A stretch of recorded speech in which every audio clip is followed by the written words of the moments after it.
Hey, welcome all you red pillars, all you MGTOW brothers out there. Welcome to another edition of The Quantum Man. Now, I decided to invest in my channel and upgrade the format.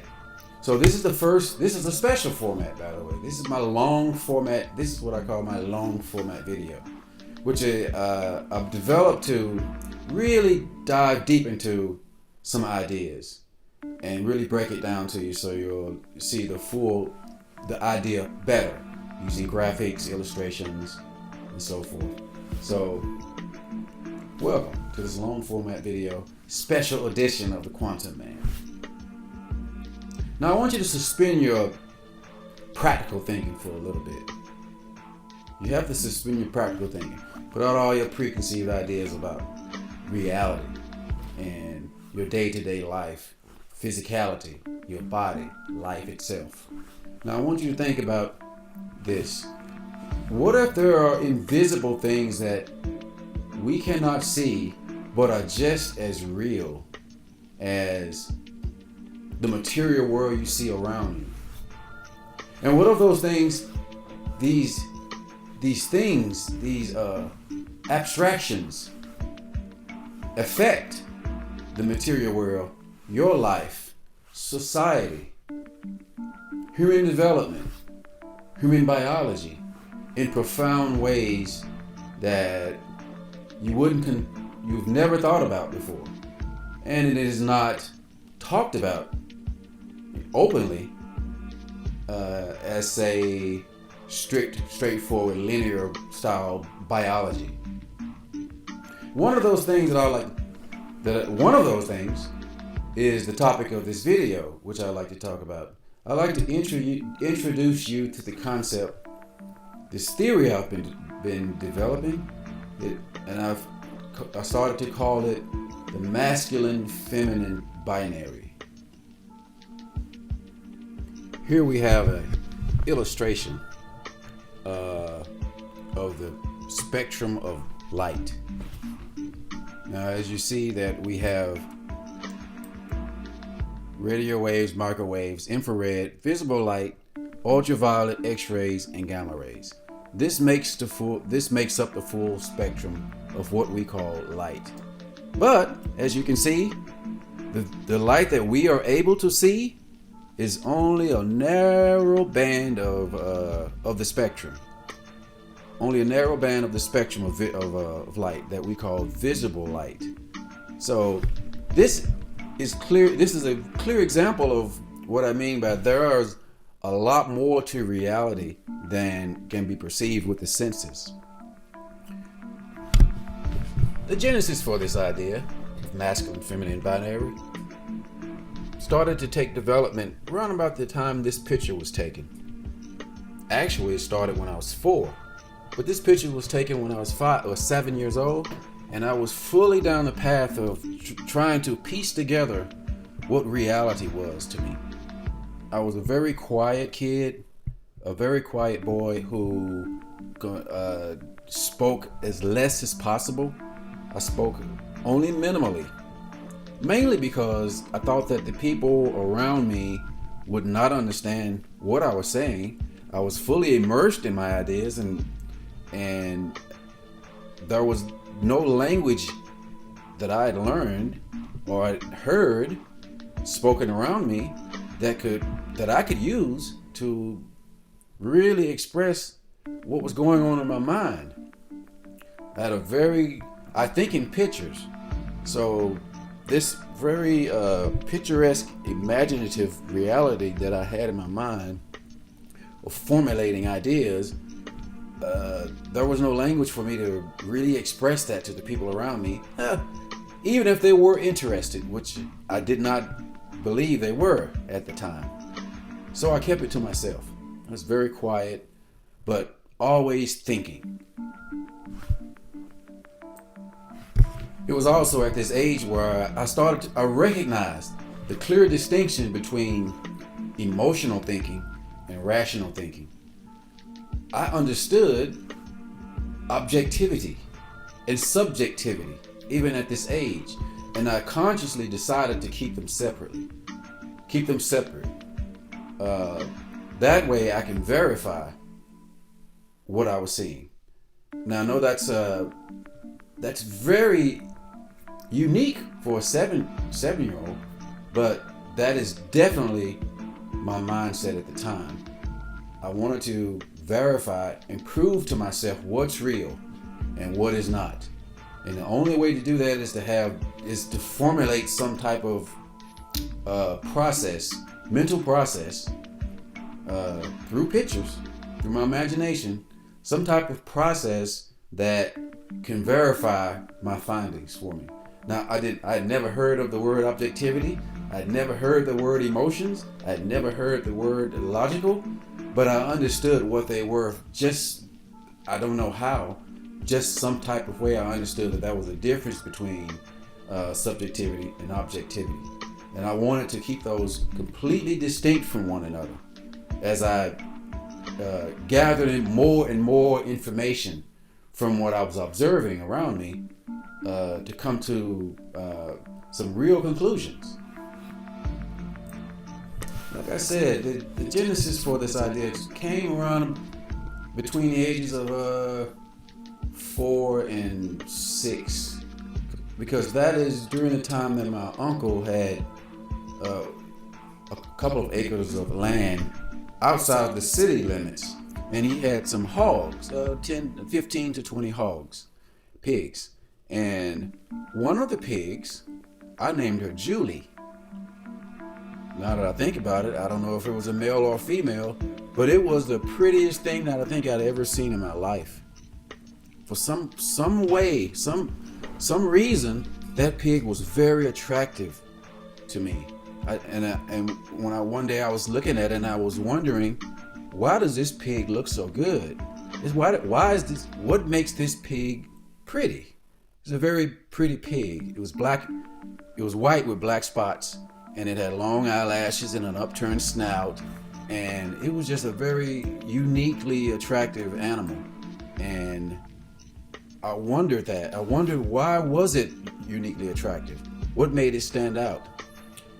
And around about this time, I started to think about, what makes things attractive in general, because there were babies around, relatives, young relatives. They were young babies, and they were very cute to me. And I was like, what makes babies cute? What makes puppies so attractive? What makes kittens so attractive? And other animals which I'd seen on TV, every time they showed the baby, they would be very, very appealing in their features. And I always wondered what made that? What made them so attractive? At the same time, I started to notice other types of things. Like, for instance, I noticed that, my aunt, she had on the same couple of acres of land, she had a lot of different various plants. And some of the plants, like the cactus she grew, and rose bushes she grew, I noticed that, wow, there were a bunch of thorns on these rose bushes, thorns which snagged me quite a few times as I ran around the house. And I would wonder, how does a plant know to design or develop such weaponry? And I wanted to know, I noticed that they were very similar, that they were made of angles. The sharp points of the cactus, some of them were needle-like, some of them were broader based, but nonetheless, they were made of angles, hard angles. And also the thorns on a rose bush was made of hard angles. And the dogs around, there was a pack of junkyard dogs that surrounded me once, and they all were growling at me and showing me their teeth. And after that incident, I figured out which dog was the alpha, and I just threw rocks at it. And when the alpha left, because I had understood dog mentality, or dog pack mentality by that time, and after these types of incidents, after being snagged by thorns and stuck by cactuses And also watching documentaries on TV of sharks, and just looking around and observing, I noticed that there's something to angles. Angles are meant to protect, are meant to warn, they're meant to cause harm to those who don't heed the warning. So I started to contrast these two ideas together. Say, okay, so angles repel, and curves, graceful, flowing, simple curves, are meant to attract. This is a good example of how my mind was working at the time. And this is like one of the earliest ideas that I started to develop. And from this idea, I started to see more and more patterns arise from my understanding of these archetypes. When I would see people, when I would see men who were angry, I would see the angles in their face and the hardness of their lines in their face, and dogs' teeth, and also some of the instruments that people created were also would be as a child I would be warned about sharp knives and forks and sharp tools and instruments, and I would say, oh, it's sharp and it's dangerous. Of course it's going to have angles on it. So wow, there it is right there. So I started to piece together from these clues. I started to recognize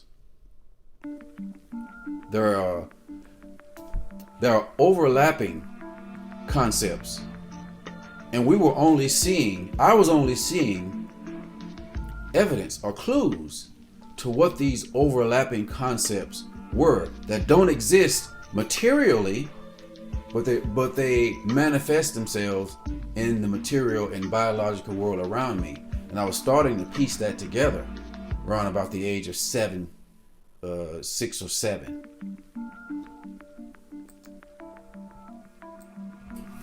I started to piece these ideas together in my mind. Like I said, it's about 7 years old. And I started to try to put them together like a puzzle to see if they would fit, and when they fit, how they fit, and why they fit together. And I began to develop the masculine, feminine. I wasn't calling it masculine, feminine binary at the time, but the idea was there. The concept, the basic idea was that there are things in reality that are unseen, that we only see the clues for what those higher levels represent. And once I started to piece together the patterns, and those patterns brought forth other emerging patterns, and those emerging patterns brought forth other emerging patterns, I was formulating this mental picture of the structure of reality around about the age of 7 or 8. And I started to grow the idea. And much later, I started to call it the masculine, feminine binary. Once I learned what the word binary meant. Once I'd heard the word binary, I said, oh, I applied it to masculine, feminine, these concepts that I was having, and thus the term masculine, feminine, binary. I started to frame it that way. It's a binary of masculine and feminine hierarchies. Of course, I'm not referring to biological masculinity and femininity, but biological masculinity and femininity are the outcroppings or the evidence of a higher level of masculine and feminine principles that I'd like to share with you in this video. Okay, I wrote a definition of the masculine feminine binary, which I'd like to read to you.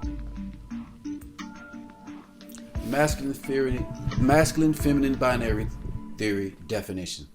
The masculine feminine binary, a universal phenomenon which acts as the principal attractive force enabling non-material and abstract hierarchies or higher realities to become embodied in physical matter and expressed through various physical forms, natural ecosystems, and all human social and creative outputs, a lower reality.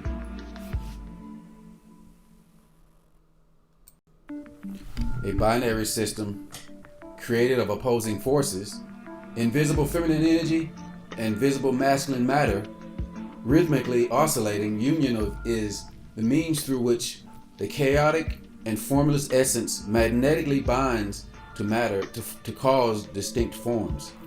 These configurations are as conduits through which unseen energies can manifest in the observable material universe. In a reciprocating hierarchical relationship, feminine non-things are attracted to masculine material and causes things to exist in a sustained and regenerative cyclical order. The masculine material serves as the mechanism to contain and embody the feminine abstraction, giving it dimension and focus and function, while feminine energy regenerates the existing form as the hierarchical source of its cause.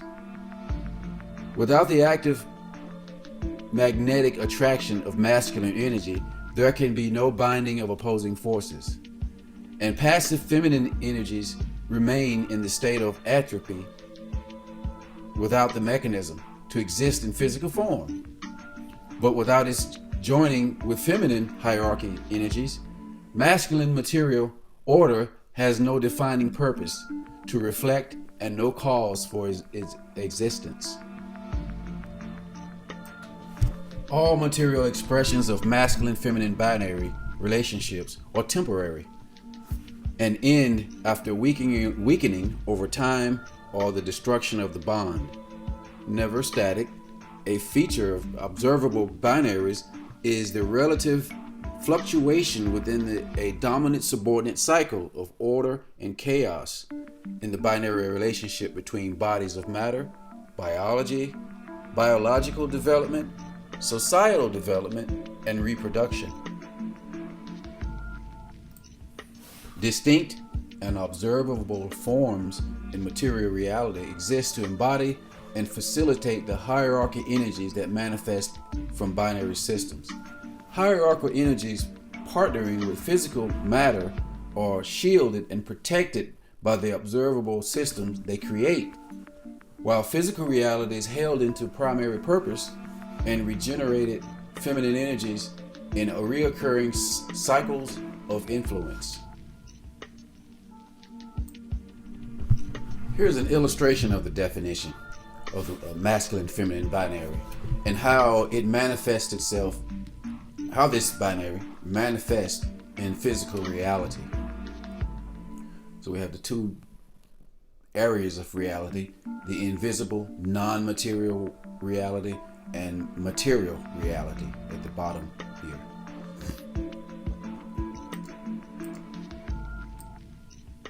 Formless, non-dimensional reality, feminine energies.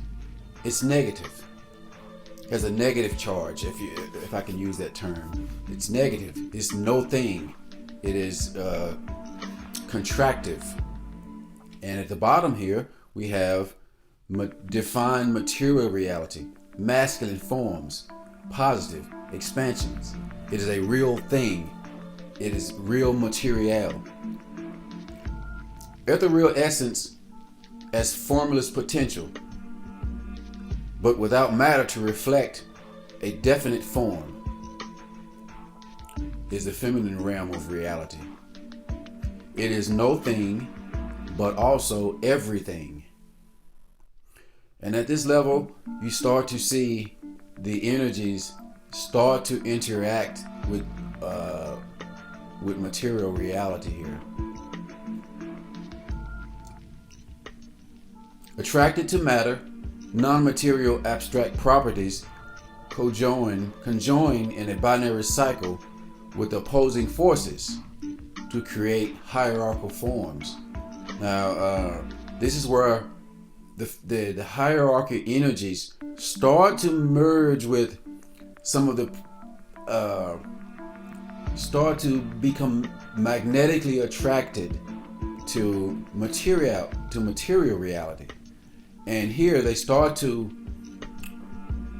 emerge as forms, but still not material forms, not physical forms, but just the, if I could say, the idea of the form starts to take shape in this realm of reality. This, in essence, is a merging of two dimensions, the non-material dimension and the material dimension. And in this graphic, this midsection of this graphic here is where they would start to come together. At the lower tier of the pyramid, hierarchical forms influence the material expression and function of all observable binary systems. So from this level, we start to see real objects, real things emerge from this union between non-material energies and the material matter in the universe. And they start to create real things. And in these real things, you have the conjoined realities of material reality and the essence still present in the material, embodied in the material form. So these energies are allowed or enabled to become physical through conjoining with material reality.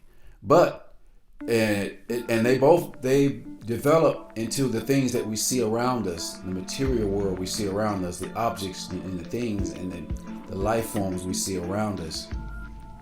And those life forms and the material and the things and those systems we see around us, they have both components of the feminine and the masculine as part of them that constitutes the whole. And of course, each one of these can be distinct, whatever those forms are, whatever those systems are. Now, how this works is these energies start to join with matter and create these forms. But these forms are temporary based on the constitution of the matter itself, the material, the cycles, or the regenerative cycles that each one of these objects or things goes through. And of course, there's a limit to material, this bond. And in order for this bond to work, there must be a cycle. In order for this to maintain itself beyond a moment, there must be a cycle. So masculine properties exist. These masculine properties exist as conduits for feminine material expression and stability within this physical reality. But the feminine energies influence the development and enables regeneration of the masculine forms that they inherit in this material reality. They are temporarily coupled with matter. Hierarchical forms rule by physical definition, by physically defined function, purpose and cycles of energy, existence, and obliteration. So this union between the non-material world reality and the material reality are cyclical in nature and regenerative in nature. It must go back and forth between these two realities to have existence. Here's a concept simplified. Let's use rain as the feminine realm of reality. I mean, there's no shape to rain. There's no It's rain. It's just millions of drops of water. But there's no distinct form. It's just rain. It can be rain anywhere. It all looks the same. It's just rain. It's all rain. Any rain. Right? And then you have a container. And here we have the container, which can represent masculine reality or material reality, the world of things. This is the world of ideas. This is the world of potential, formless female potential, feminine potential, and this is the masculine material order of reality, which is definitely defined by this pail, right? This container. So, the principle of masculine and feminine binary is that these two come together. This formlessness and this ordered form come together to form a different type of reality, and that is, this allows this container allows the formless potential of the rain to become a solid body of water. This solid body, this solid material form is actually the feminine expressed in the material world as a definite form, this body of water in this container. The container's role is to give the formless female potential a mechanism through which to become a solid, real, and defined form. So it rains. This pail, a container, collects the rain. And by collecting the rain, this container gives rain a true defined form. Now, the construction, or rather the makeup or the form of the container is dictated by its relationship to the rain, dictated by its relationship to containing rain. It is the sole purpose of this container is to collect rain and to give rain, to turn rain, formless rain, into a body of water, to form a body of water. The purpose of the container is to hold the rain and allow rain to give rain form. So the concept in a nutshell is formless feminine reality can only be expressed in the material world through a masculine conduit. Only through its marriage or union with masculine with masculine matter or the material reality. That is the only way that these formless energies can manifest in the material world. Yet, at the same time, the material world would have no purpose. It would have no function if it did not have a formless, if it did not have a feminine energy to contain or to frame. So it is a reciprocal relationship between formless reality, formless non-material reality, and material reality. The materials are the objects and the shapes, the forms and the systems within material reality. They exist. The only reason they do exist is to give these energies a form, a mechanism to which to exist in this reality, in this realm of reality, in this dimension of reality. All right. So let's look at it, the cyclical nature of it. It stops raining. The water dries up. This container will hold the water, but it will dry up. Thus, when there is no water and no rain, this container loses its function and becomes nothing again. So the rain gives this material, masculine matter, function, and I dare say purpose, without which it would be useless. It would be nothing. It would be no thing other than matter, just generalized matter.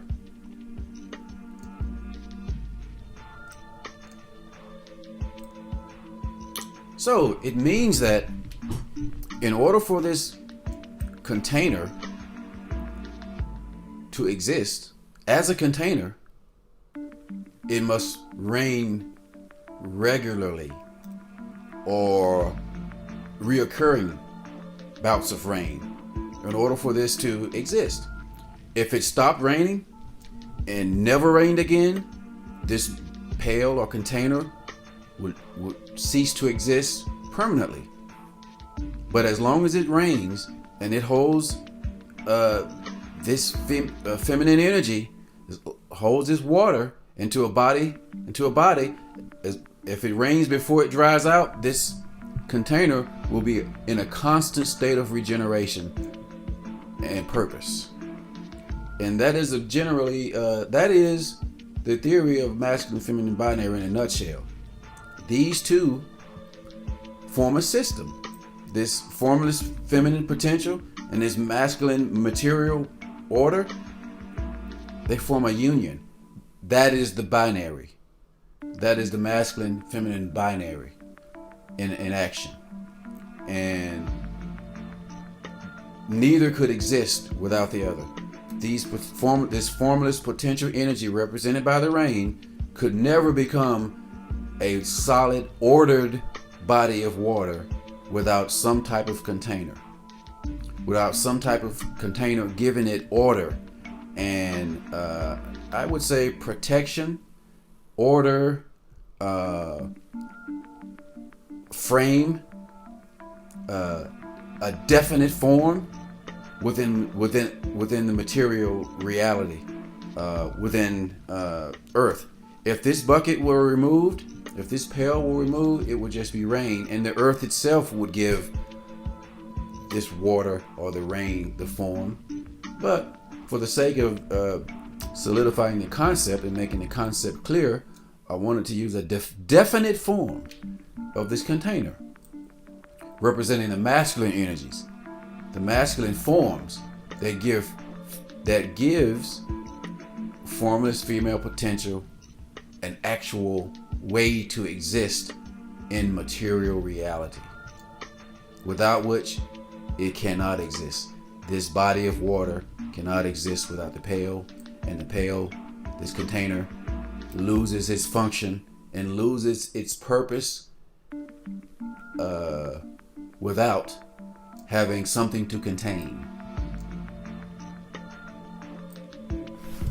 Here are 3 more examples of masculine feminine binary within how it is expressed in 3 observable physical systems.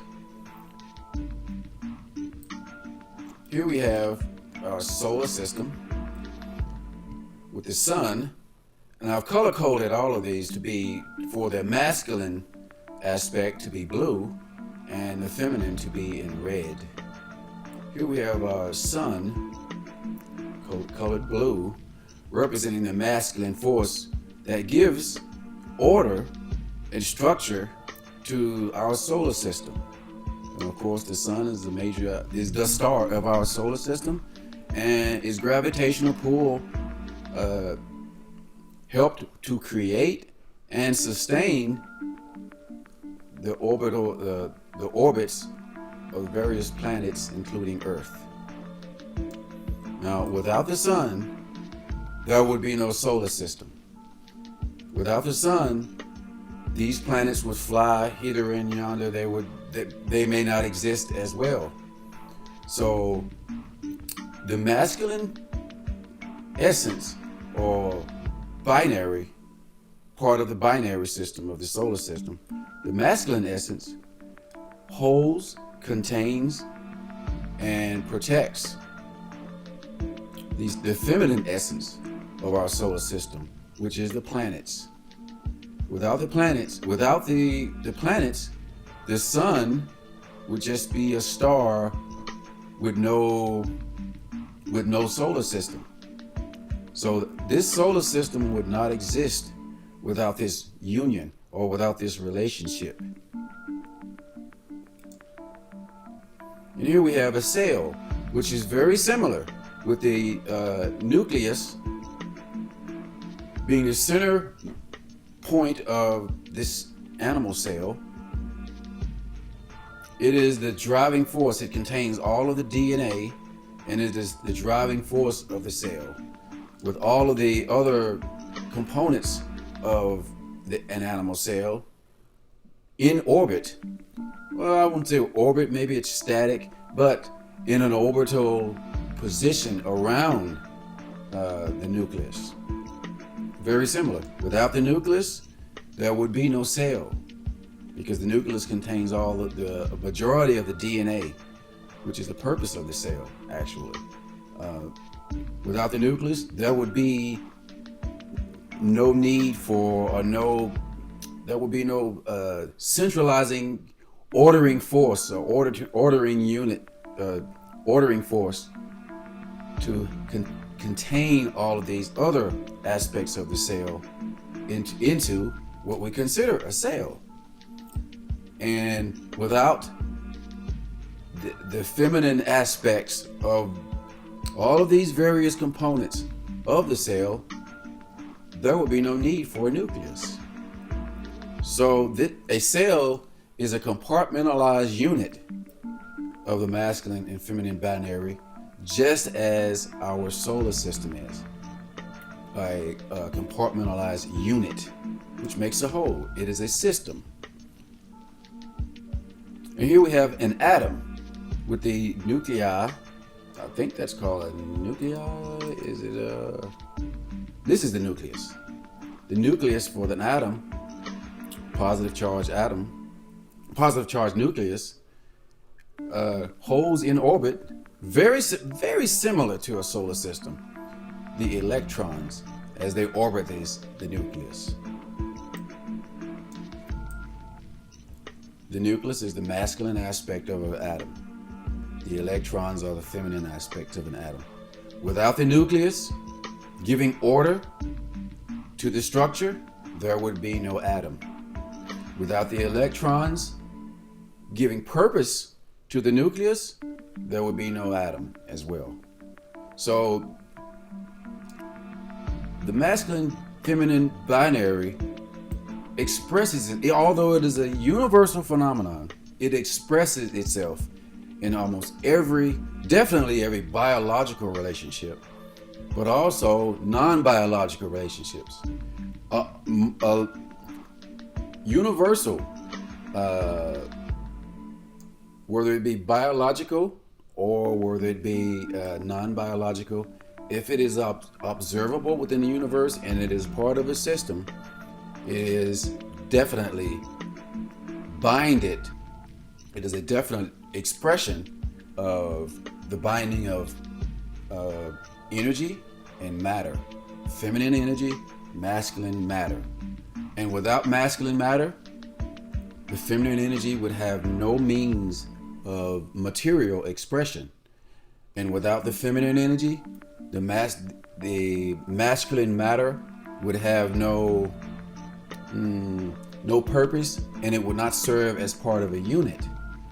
And there would be no way for it to regenerate itself. This is a self-regenerating union.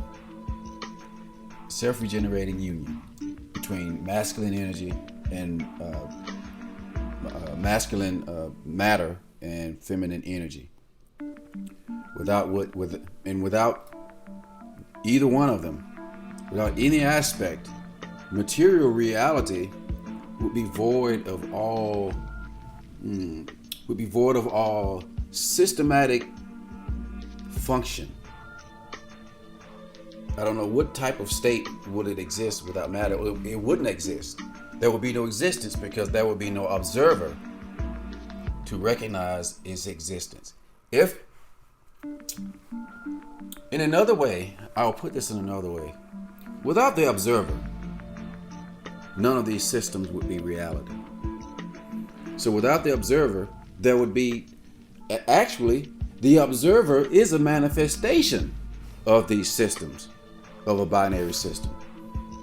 So of course we're going to recognize our own, but without the masculine, feminine binary systems, these principles being inherent in all observable reality, there would be no reason for it. There would not be any.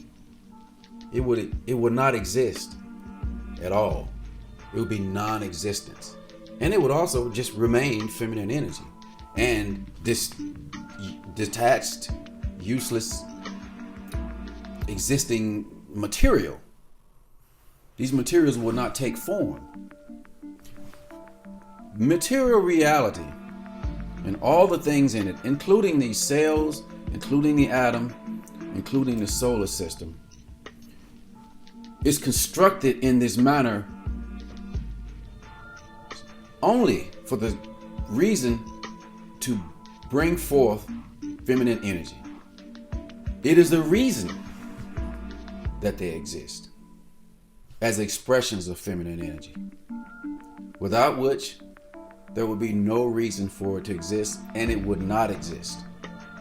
That is a symbiotic relationship that matter has with energy, definitely within the observable reality and within systems.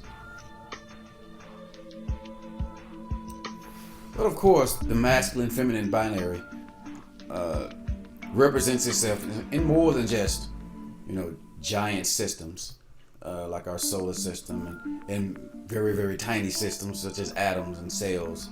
It represents itself in our day-to-day life, what we see around us, in the biological life that we see around us now. So here's another example. It is, I've long observed ants. I love ants. They're like my favorite animal. Ants and spiders, they're very intelligent. But one of the aspects about ants is that they're all female. They're not all female, but they're a matriarchal-based animal society. And here's a masculine feminine binary trait of an ant colony structure. So we have the queen ant.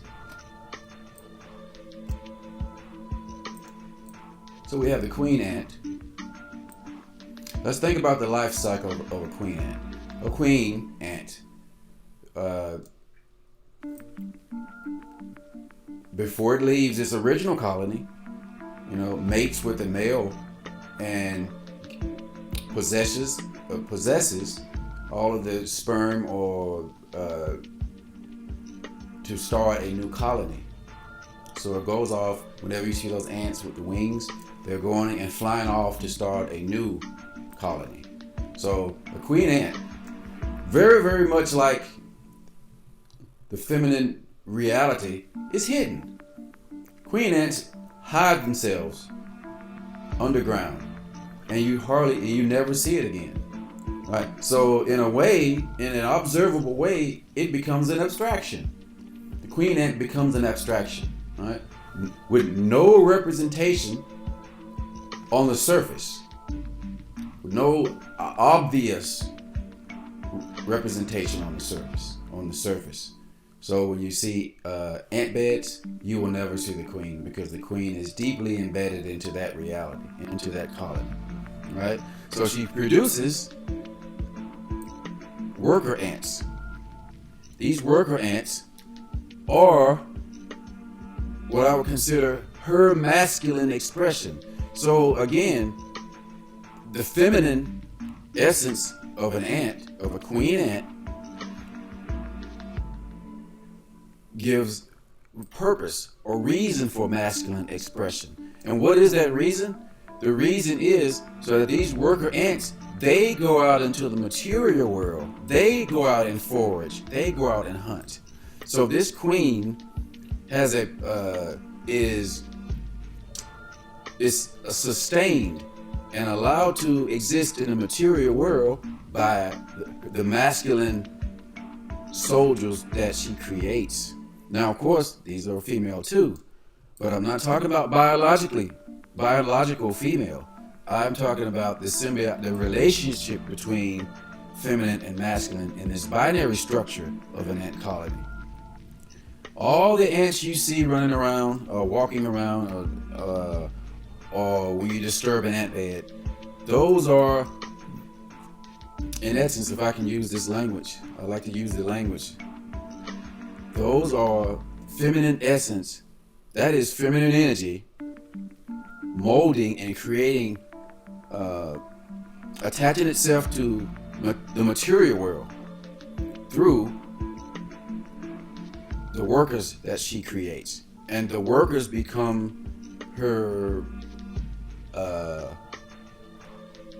how she exists, how she is able to express herself in the material world or the observable world that we see. So she creates this army of workers, and they go out, they do the hunting, they do this, the foraging, and that's why I coded the worker image as blue. And once the worker goes out and represents the queen in the material world, they, being the masculine aspect of this relationship, use her as a mean of reproduction. So they bring her food of sustenance and she regenerates them. So this relationship is just like all other relationship in the masculine feminine binary relationship. The feminine essence reproduces the masculine essence. The masculine essence, the masculine material helps the feminine energy, or allows or facilitates the feminine energy, feminine essence to exist in an observable reality. And because I've been studying animals all my life, and from real observation around me, watching TV, love animal documentaries. I saw this documentary once on elk during the rut, and the behavior of the males and the females and the roles that they have going on. So here's another example of the masculine feminine binary, how the feminine molds the male, feminine molds the masculine and gives it purpose, whereas the masculine facilitates the feminine existence within the material world, within material reality, within observable reality. Here's the masculine feminine binary traits of elk herds. Now, all right. So here we have the male elk. And the purpose of, during the rut, of course, the male elk displays these very, powerful horns, which demonstrates its ability to dominate a certain territory, to defend its territory from other males, and also display its genetic strengths by the thickness and the width and length of its horns. So it is showing that, hey, I can protect, I can facilitate all you female elk, I can facilitate your existence by protecting you from other animals, protecting your young, and conquering territory so that you have supply, so that you have food and you have room to expand, to give birth, so that your offspring, the children that we create, the babies we create will have enough food, right? So that is the purpose of the male elk during the rut.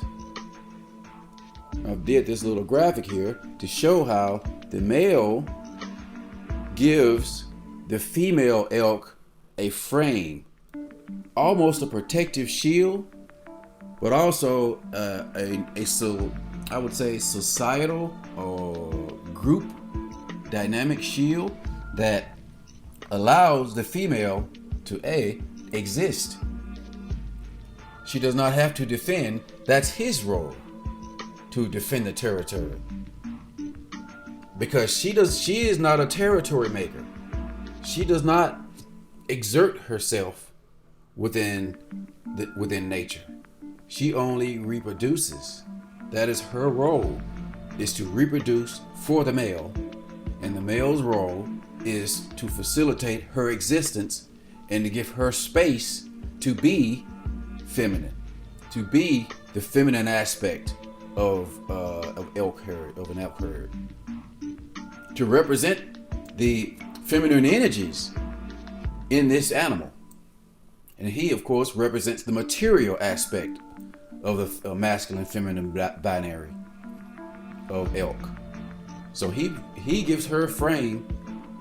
The male elk gives the female elk a frame, which is the territory that she can forage, that she can give birth, and she is protected for the most part from other prey animals, and there is some stability within this elk society based on the strength of the masculine aspect of the binary, which is the male elk. And of course, their role is to reproduce him. So they reproduce him and they reproduce themselves, but his main role is to facilitate their existence. Because without him, they would struggle to survive or not survive at all as a herd or as a society, as a small group. They would not exist at all, because it is a reciprocal relationship. And without the masculine, the feminine cannot exist in the material world. And without the feminine, the masculine cannot reproduce itself or sustain itself beyond the moment. So this is a good example of the masculine feminine binary trait as represented, as it has expressed itself in the herd of an elk. The masculine feminine binary is represented throughout biological life.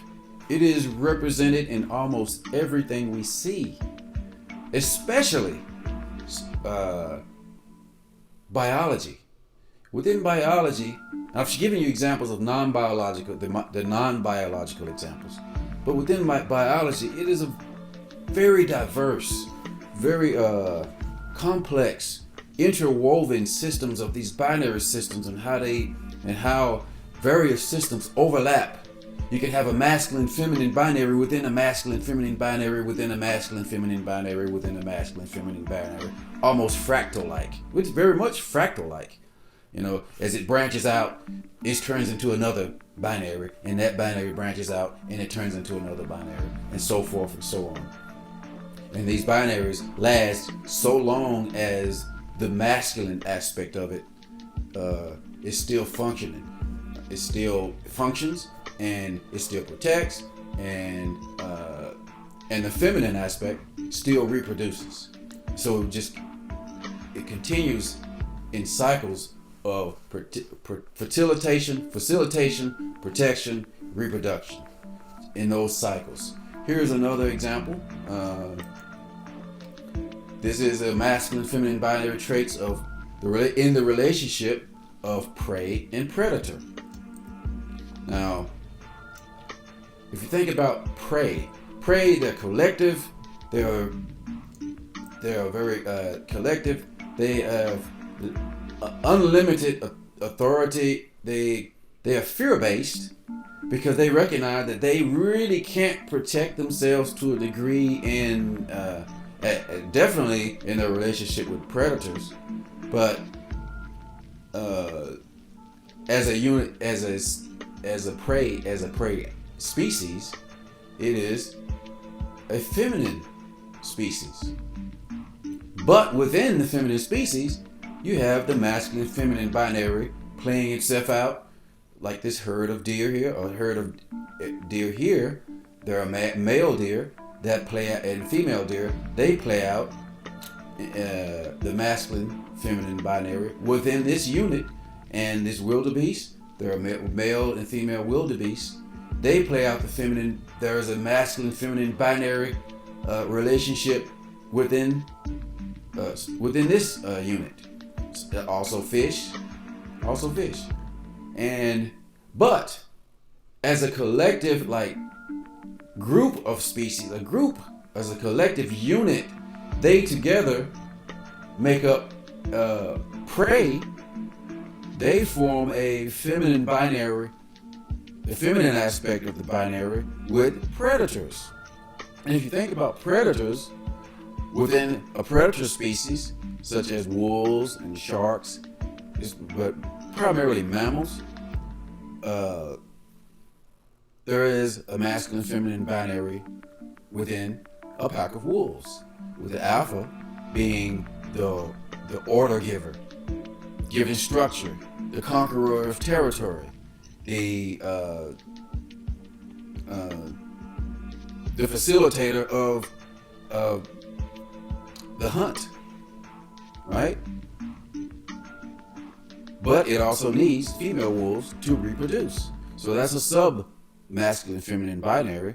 But if you take wolves and the large hunting cats and the large predatory fish, they form a greater umbrella binary called predators, right? So, but in the relationship between predator and prey, the prey animals become the feminine aspect of representation or expression of the feminine binary in that unit, in that relationship. And the predator becomes the masculine aspect, order, the masculine order, material order within this relationship of prey and predator. Now, there's a balance. There must be held, because this is a symbiotic relationship. If the prey, just like the ant queen in the previous slide, which represented the feminine aspect of the ant colony, if these prey animals vanished, these predator animals would have no means to survive, because of course they won't have anything to eat, right? So they will perish too, and the unit will be broken. No prey, no predator, the unit's severed. But if the predator dies, then there were no predators, then the prey animals will overgrow or outfeed themselves and starve themselves to death. Disease will run rapid, so they too will perish. So this relationship of prey and predator, this masculine feminine binary, is necessary in order for life itself to exist. Not just biological life to exist, but also the systems that hold together, the systems which these biological environments emerge from, or grow from, or sprout from, or exist within.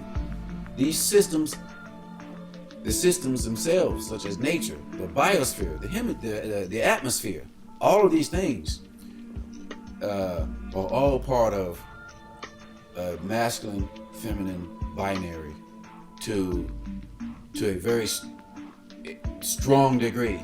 The masculine feminine binary is the glue that holds reality together. And we only see the evidence or the clues or the footprints of what that glue, what that binary system represents.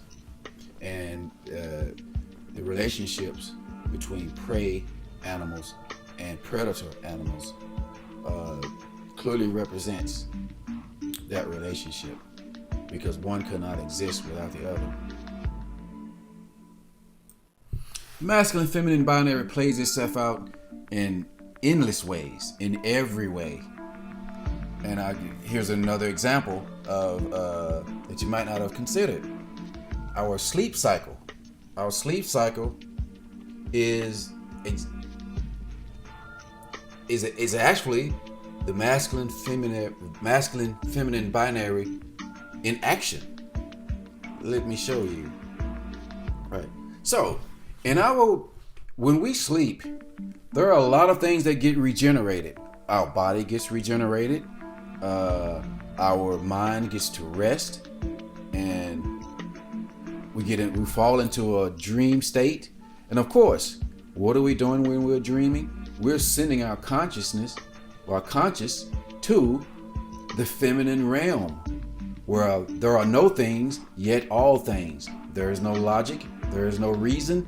It is haphazard. It is chaotic. It is formless almost. So that's why your dreams can be anything, actually, right? But we actually need to do that in order to regenerate ourselves, to regenerate our conscious mind. In the wake state, just a second here, in the wake state, when we are awake, of course, what are we doing? We're interacting with the material world. We're moving stuff around. We're walking. We're talking. We're socializing. We are building. We are working. We're making things. So that is direct interaction with the world around us. That is our masculine state. That is the masculine principle in action in biological life forms. That is the masculine principle in action. But our awake state and our waking consciousness cannot sustain itself. So, in a cyclical manner, we have to revisit the feminine state in order to keep regenerating ourselves. Now, of course, that unit will continue to regenerate itself as long as you sleep and you go into a deep state of sleep in order for your mind and you to be rejuvenated, as well as your body to be rested and rejuvenated, without visiting the feminine aspect, the feminine principle, or without a revisit to the feminine realm of our mind. Our ability to function in the material world will cease to exist, because it won't have any way to regenerate itself, to renew itself. And without our waking state and our thoughts focused on manipulating and controlling the material world, of course, we will die.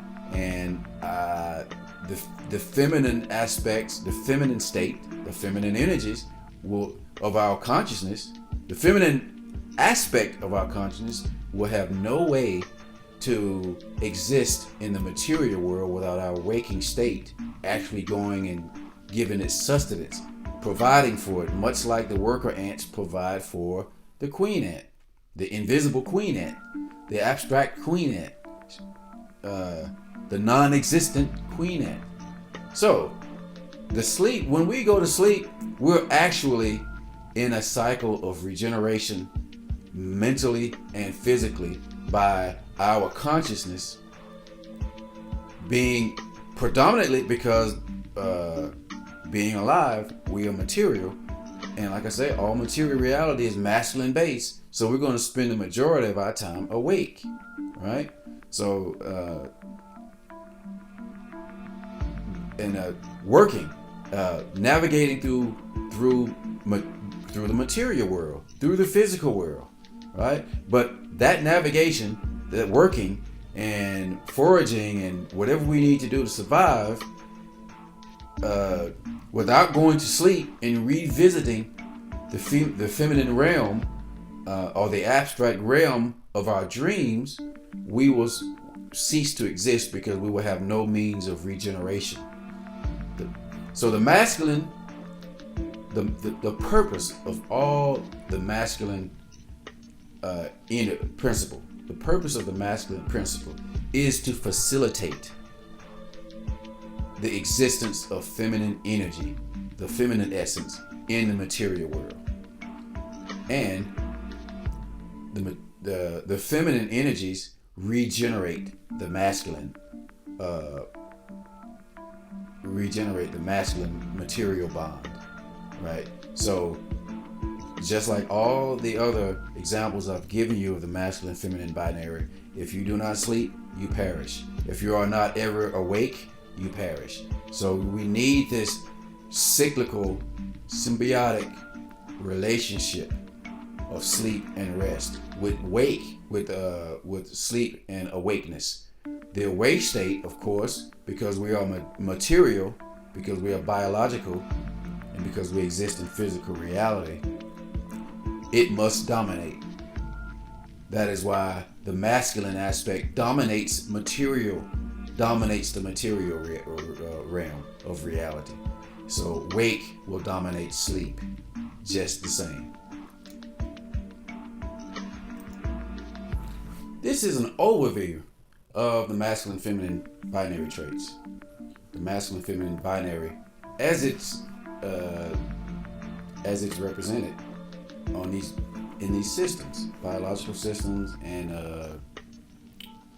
universal systems, actually. And I can get into more detail and talk about the specific traits of the binaries, the feminine energy, the specific traits of feminine energy, and also the specific traits of masculine matter, the masculine physical reality. Make no doubts about it that the masculine aspect of the masculine feminine binary rules the day.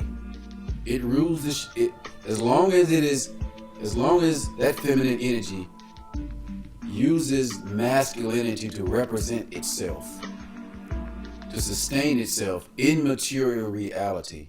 It will always be masculine. The masculine aspect, the masculine material aspect of reality will always be at the forefront, because it is the means through which those feminine essences, or the feminine energy, those abstract feminine forces can exist in any observable form.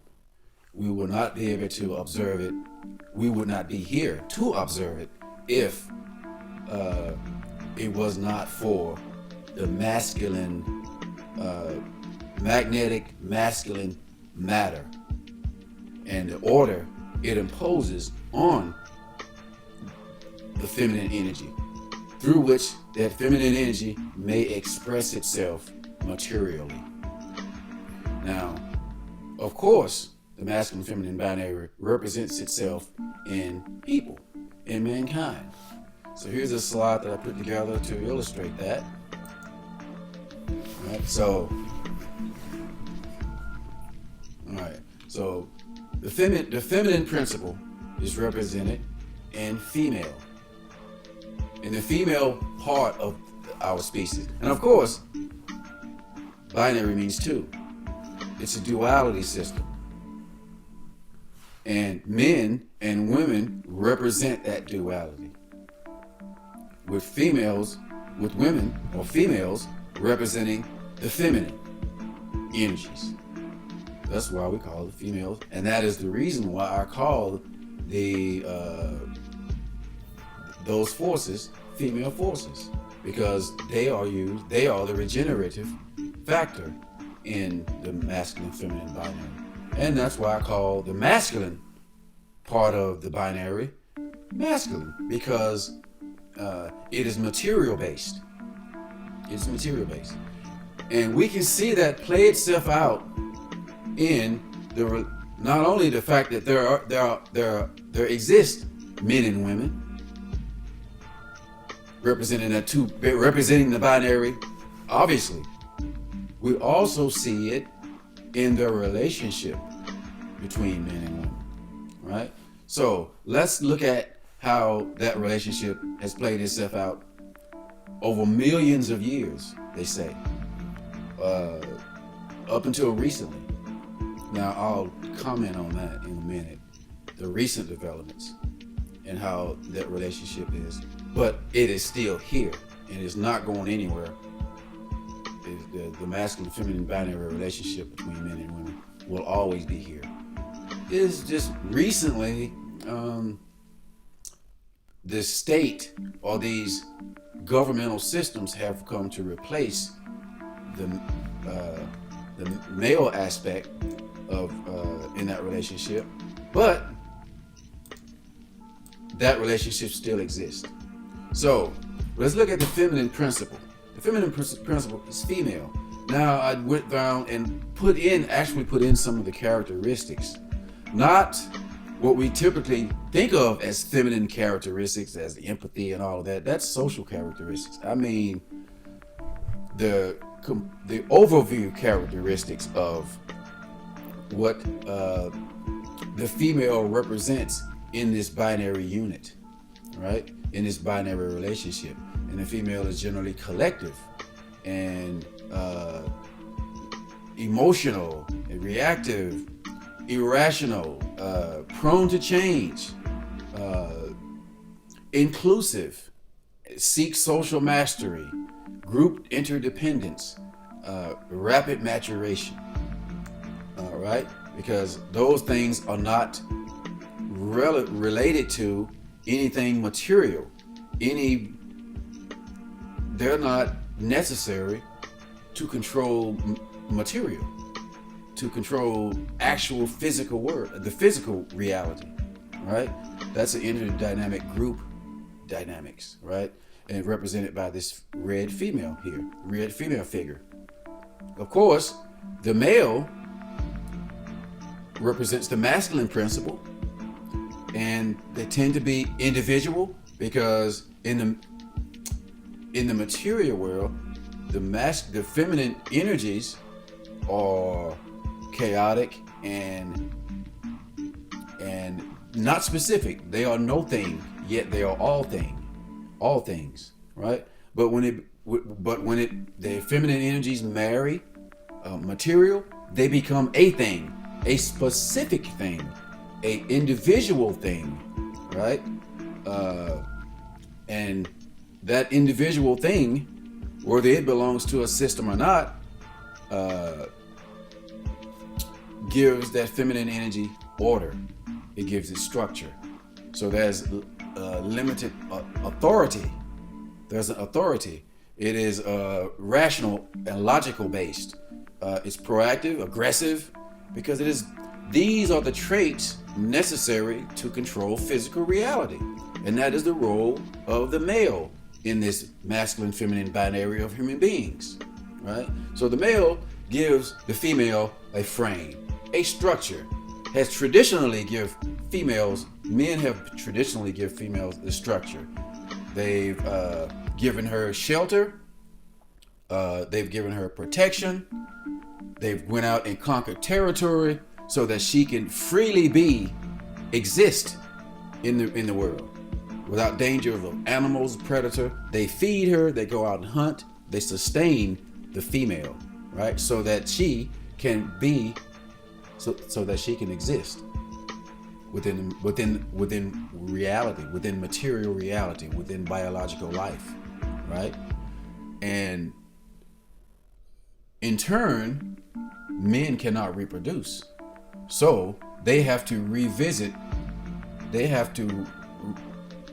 reoccurring cycles, because everything is cyclical. They have to go and touch base or have sex or be with the female in order to reproduce themselves, right? So take out the female, the males cannot reproduce themselves. No matter how much they dominate material reality, males cannot reproduce themselves. You take out the male, no matter how necessary they were in the masculine feminine binary unit, the female cannot sustain itself in material reality, right? That is also represented in the physical makeup. Of course, men are bigger and stronger and more rational based and have more spatial aptitude and can kind of, they, in order to throw spears and go hunt and calculate distances and all that and fight each other. All of that was developed or evolved just so that it could protect and facilitate the existence of the female energy, the feminine energy represented in the female form, right? So that's the binary unit of human beings. Played itself out, and it plays by the same rules, and it is the exact same system as a prey and a predator, as the sun and the planets orbiting around it, a cell with the nucleus and all the other parts of a cell that exist within a cell. It is a symbiotic, reciprocal relationship that is very necessary for this unit called mankind to exist. But of course, it is a fractal system. So that same hierarchical binary, male, masculine, feminine binary, permeates not just at the highest levels on the grandest scale of the universe, but all the way down to the solar system, all the way down to men and women, and all the way branches all the way down and permeates all the way through all aspects of material reality, including biological reality, including our brain, how we think, and our physical makeup itself. So here's the masculine and feminine binary traits of the human brain and mind. Now, of course, the feminine principle is represented within the chaotic forces of the inner brain. They call it the reptile brain. I'll just say it's the older brain. Now think about it now. Right. Everything new is feminine. When all human beings were essentially female before that extra Y chromosome, that influx of testosterone changed the fetus into a male, right? But before that, we're all female. We're all female because female, that's the closest thing to the original source. Masculinity is a later development within all binaries. Within all binaries, the essence, the energy for it must come first before it attaches itself to matter, right? And within the human brain, that first earliest part of the brain, which a lot of other animals, specifically mammals, have, is the the hippocampus. I think that's what it's called. And it is the emotional brain. By the way, even your first thoughts are emotional. Your first thoughts are emotional, right? So in this middle brain, the early brain, or the first brain, I call it, I've listed a bunch of characteristics that are very similar to what women would have, in essence, and how women function, right? So it has all thoughts and no thoughts at the same time. You know what I'm saying? A later development is the masculine principle, represented by the executive mind. This is the emotional mind. This is the executive mind. The executive mind is the mind that interacts with the outside world, with the material world, right? You're thinking as you navigate material or physical reality, right? So, and just like predators, and just like men, just like males within human species, that executive mind, excuse me,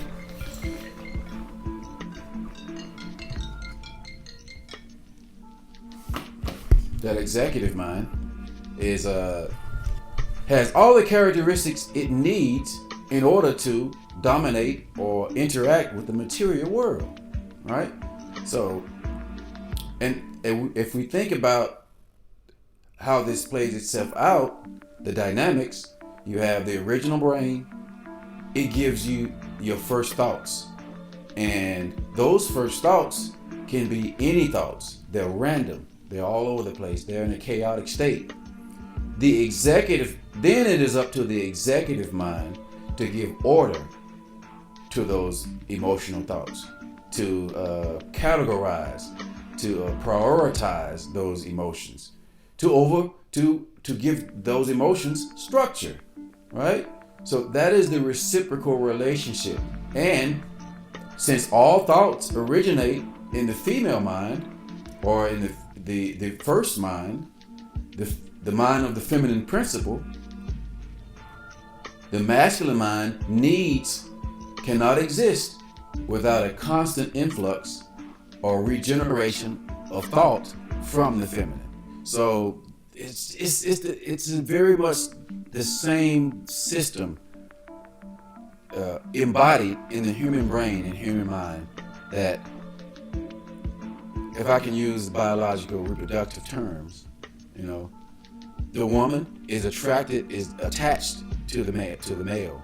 The feminine is attached to the masculine. The feminine needs the masculine to exist. The feminine needs the masculine to have any representation in the outside world, to dominate or to navigate through the external world. Because emotions can't do that, right? Only a logical sense can know not to walk off a cliff or walk in front of a car or run into a tree, right? But the masculine principle, represented by this executive masculine mind, the masculine components of the mind, rather, because women have this too.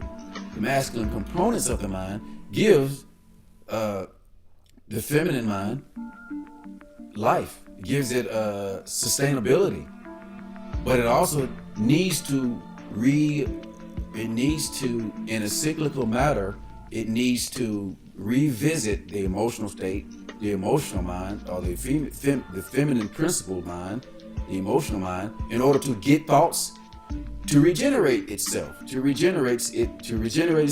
to give it purpose. So it is a cyclical dynamic relationship between the masculine principle and the feminine principle in this masculine-feminine binary of how our brain functions.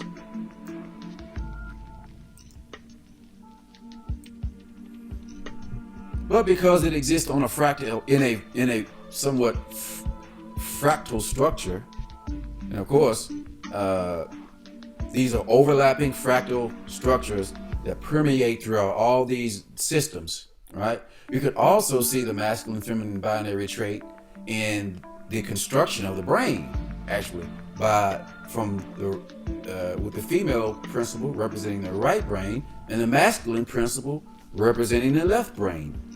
Right? So if we look at the right brain, you see it's holistic, emotional, it's more intuitional,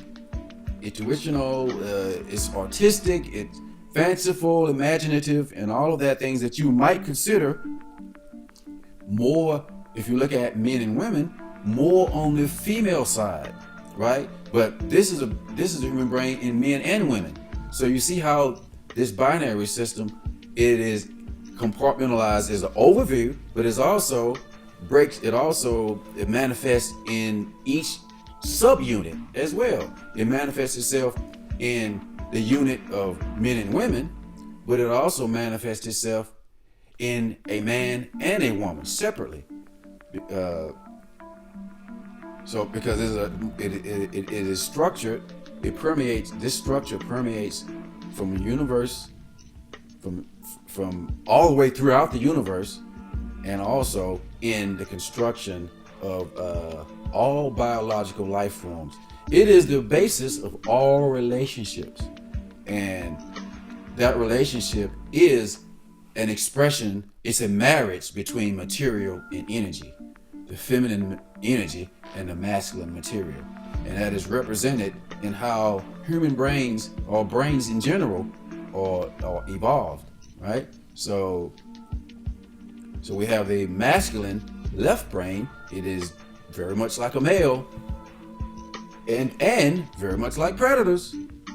It is analytical, it's logical, reasoning, and it is scientific, more mathematical, and rational based, and it is things focused, right? Because it is through the left brain primarily that we manipulate and control and structure the external world, right? And it is through the right brain, or the feminine principle brain, part of the brain, where we exist emotionally, where we exist internally. That internal, external, yin-yang aspect, so to speak, is the masculine feminine binary of the total brain. So as you can see, the masculine feminine binary, as I call it, truly is the glue that holds material reality together, observable reality together, quantum reality. It holds it together, allows for it to exist, right? It is the both halves of the coin when it comes to the material world, material existence. And without the masculine or feminine principle, without the masculine feminine binary, rather, reality as we think about it, material or otherwise, biological or otherwise, cannot exist, right? And the masculine feminine binary, as I've stated, is a force, is a phenomenon throughout the entire universe. It is universal. It permeates fractal-like. It permeates down throughout different levels of reality.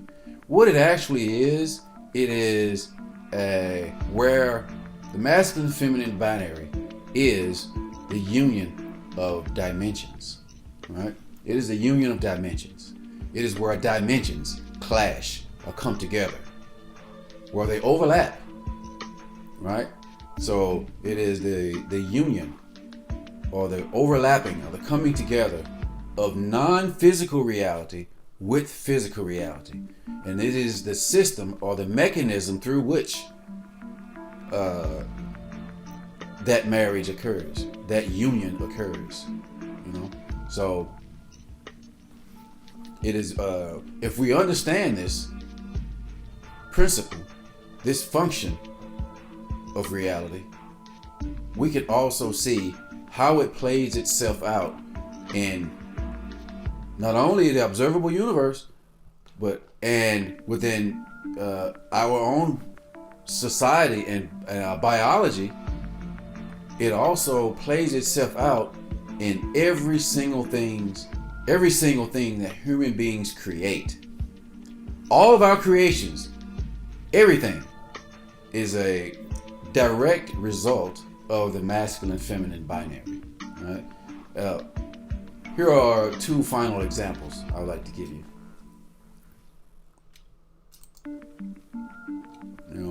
When we think of masculine feminine binary, when we think of human society or human civilizations, from day one all the way up until now, you can pretty much break it into two major categories. You can break it into many subcategories, but for the most part, it is our internal and our external. Our internal has been developed throughout history and prehistory as religious thinking, right, or spiritual thinking. Rather, should have used spiritual instead of religious thinking. It is more of the spiritual thinking, but I'll go with religious thinking for right now. All right, religious thinking or spiritual thinking is the feminine aspect of human organization. Spiritual aspect of human organization is also the feminine energies represented in how we organize ourselves and how we see reality, how we see ourselves in this reality as well, right? So if you think about religious thinking, it has very similar characteristics of all the other examples that I've given. It's collective, it's unlimited authority, it's emotional based, it's irrational. Now I'm not using this as a negative term, I'm just using it more as a descriptive terms. These are descriptive terms. They have no judgment base whatsoever. It's just what they are. And we need these in order for this to exist, in order for our understanding of ourselves to exist. We need both components. Not just how human beings interact with the external world, which can be represented by our scientific, rational, logical thinking, just like the right brain, this left brain. Religious thinking or spiritual thinking represents the feminine energies cascading down through our biology and through our organization, societal organization, and all the way to our consciousness of how we see ourselves. And of course, it is expressed through spirituality, spiritual endeavors. It is expressed through religion as well. How we interact with the material world, our domination and manipulation of the material world is the masculine aspect of how we see ourselves, right? And it can be represented by scientific thinking, or logical, rational, scientific thinking. And it is rational, it's protective, it seeks order and stability, and so forth. It's slow maturation, and just like all masculine expressions of the binary, it develops after the feminine expression. You know, females came first, and then males, as far as the development in the uterus, the development of children, right? When children are young, they are very feminine thinking, they are very emotional. Only later in puberty does the maturation and an injection of logic and rational thinking come in. So the masculine aspect of all the binaries comes later, right?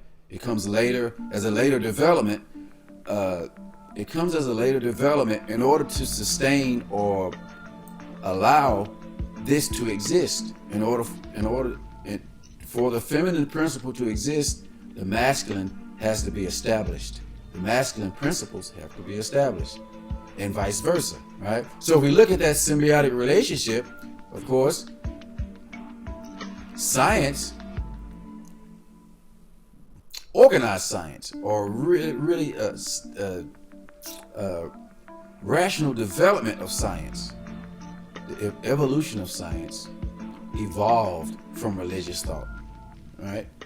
Of course, a good example of that would be chemistry evolving from alchemy, right?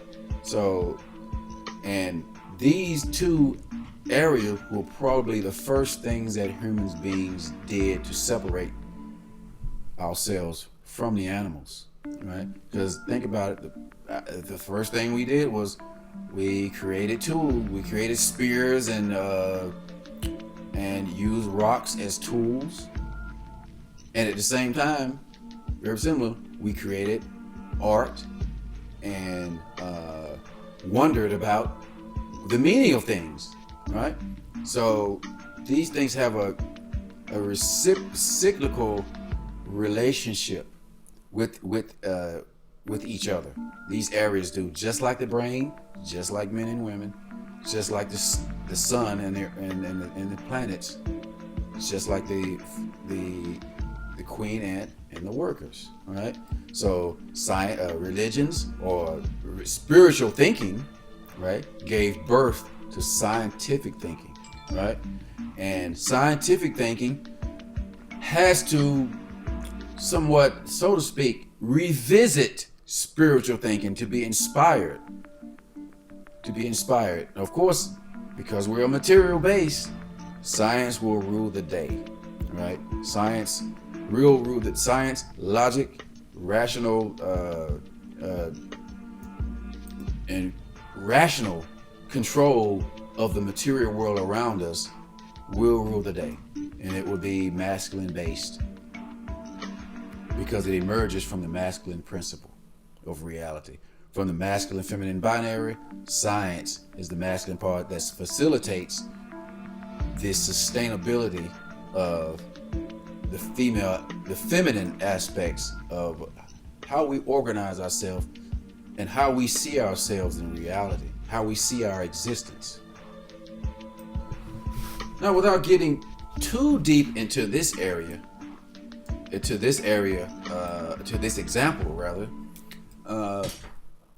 I wanted to show you another area where the masculine feminine binary is clearly expressed in how we govern ourselves, how we organize societies, and how we organize our tribes, so to speak.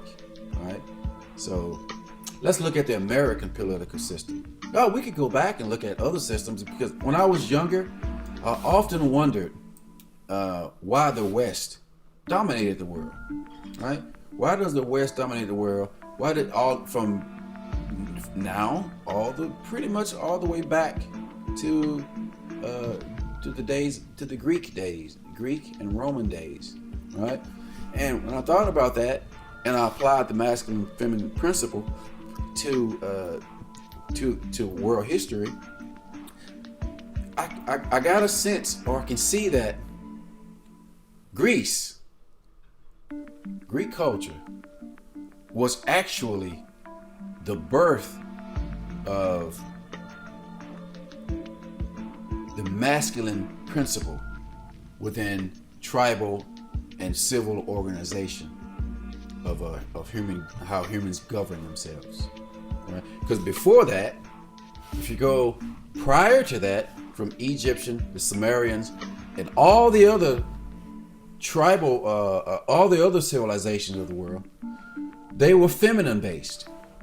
That means their religion was their art, was their science, was their geometry, was their how they organized themselves. Their leaders represented that. Their art represented. Everything was all together. It was collected all together. Right? So the Greeks came and separated and categorized information and categorized knowledge. They broke the science. They broke the mathematics from the art. They broke the understanding of art from simple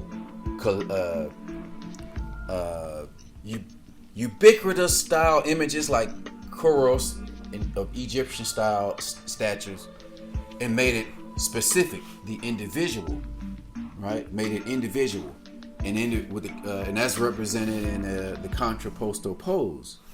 If you think of Michelangelo's David, the statue of David, you know, he has that shift of his stature, of his body. That was one of the earliest examples of individuality expressed in art. Art before that, you will see the rigid, upright, stylized versions of human form. The Greeks came and separated that and drawn out the individual, which is a masculine trait. And by the way, the Greeks did see man as the measure of all things. So because of that, it was the the Mediterranean, European Mediterranean area developed a masculinized, more masculine government, more masculine civilizations. And of course, like I've said in this video a number of times, because we exist in a material reality, those societies grew and conquered and expand, because that's what masculinity does. It grows, it projects, it conquers territory, it dominates, it gives order and structure to the environment. So that is why the Greeks and the Romans pretty much dominated that part of the world for so long. And as we go through history, the Europeans as well as the Americans, the Western civilizations dominated the rest of the world, which I ascribe a more feminine-based civilizations. Feminine-based civilizations cannot compete with masculine-based civilizations. So the European nations came and put order. Like it or not, I'm not putting judgment on anything. I'm just saying what it is. Was the fact that the Western civilizations, with their masculine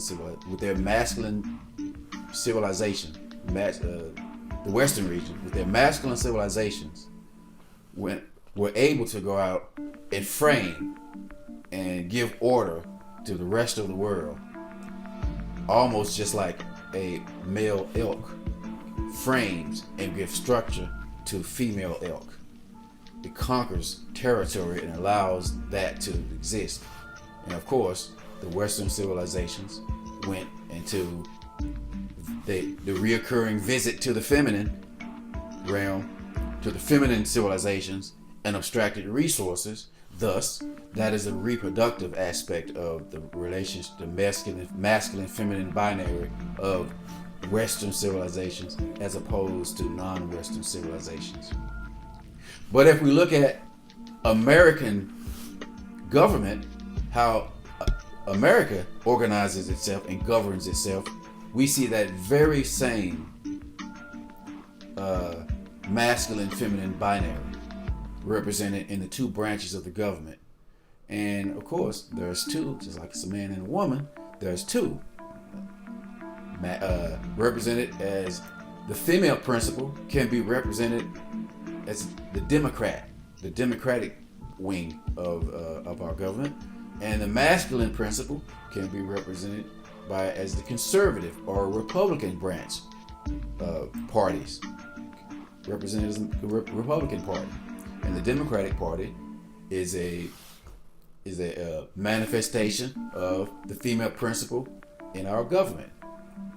Right? So if we think about the Democratic Party has a list of characteristics, pure characteristics, not specific, narrow characteristics, but overlapping umbrella characteristics, just like all the other feminine principles represented in all the other examples that I've given you.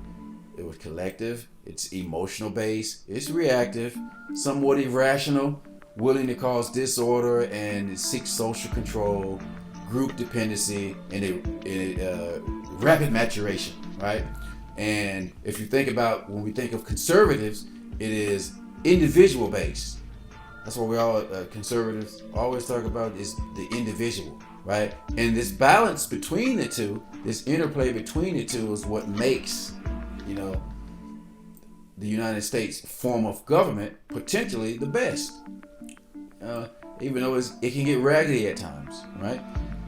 It is logic. The Republicans, or the conservative branch or wing party, were very logical, proactive, irrational based, very traditional.